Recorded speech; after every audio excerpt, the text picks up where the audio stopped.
তো hey guys, আজকের ভিডিওটা অনেক বেশি ইন্টারেস্টিং হতে চলেছে বিকজ আজকে আমরা আমাদের ফ্রেন্ডসদের সঙ্গে করব প্র্যাঙ্ক। আর কি প্র্যাঙ্ক করব সেটাও গাইস তোমাদের সঙ্গে শেয়ার করব। আর আজকে ওদের সঙ্গে হবে অরিও প্র্যাঙ্ক, মানে অরিও বিস্কিট নিয়ে ওটার যে ক্রিমটা আছে না সেটাকে প্রথমে সরিয়ে নিতে হবে।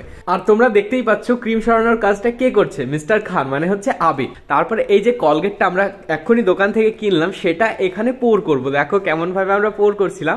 আর আমাদের মন কতটা বড় দেখো, মানে কোম্পানি যতটা ক্রিম দেয় তার থেকে বেশি তো আমরা কলগেটই দিয়ে দিয়েছি। ফ্রেন্ডসদের সঙ্গে প্র্যাঙ্ক করলেও খাবার তো নষ্ট করা তো একদম ঠিক না, তাই না গাইজ? তাই জন্য যে বেঁচে থাকা ক্রিমগুলো ছিল সেগুলো গাইজ আমি খেয়ে নিয়েছিলাম। আর ফ্রেন্ডসদের সঙ্গে প্র্যাঙ্ক করার আগে এমনি মজা আসছিল, আর ক্রিমটা খাওয়ার পর আরো বেশি মজা আসছিল।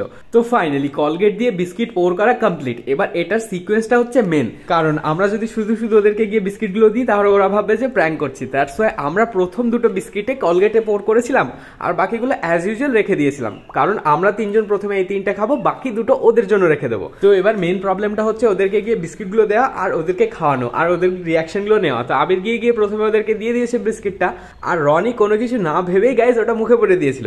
আর চাবাতে চাবাতে গাইজ ও রিয়াকশনটা দেখলেই তোমরা বুঝতে পারবে যে ওদের কেমন লেগেছিল। ও বুঝে গেছিল যে এটার মধ্যে কলগেট ছিল, তাও ফেলছিল না, ভাবছিল যে হয়তো এরকমই টেস্ট। তারপরে যখন ও ফাইনালি বুঝতে পারলো যে এটার মধ্যে সিরিয়াসলি আমরা কলগেট দিয়েছি, তারপরে ওর রিয়াকশনটা জাস্ট চেক করো গাইজ। ও গিয়ে ওইদিকে গিয়ে সবটা ফেলে দিয়ে আসলো থুতু করে। লিটারেলি রনি বিস্কিট খাওয়ার সময় না বলছিল যে কেমন অরিও বিস্কুটে কলগেট কলগেট কেন টেস্ট আসছে, জাস্ট এটাই বলছিল। আনফর্চুনেটলি ওই ভিডিও ক্লিপটা আমি নিতে পারিনি বিকজ ওটা করলে তো প্র্যাঙ্কটাই পুরো ভেস্তে চলে যেত।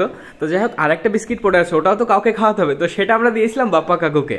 আর ও টেস্ট করার পর বুঝতে পারে যে হ্যাঁ এটাতেও অরিও নেই, এটাতেও কলগেটই দিয়েছি আমরা। তো কি আর করার, সেটাও ও ফেলে দিল। তারপরে আমরা আরো প্যাক নিয়ে গেছিলাম যাতে ওদের মুখের টেস্ট আবার ফিরে চলে আসে, তো আমরা সেগুলো দিয়ে দিলাম। তো গাইজ আজকের দিনটা অনেক বেশি মজা আসলো, আর এরকম প্র্যাঙ্ক করতে বেশ ভালো লাগলো ফ্রেন্ডসদের সঙ্গে। তো দেখা হচ্ছে নেক্সট ভিডিওতে, ততক্ষণের জন্য টাটা বাই বাই গাইজ।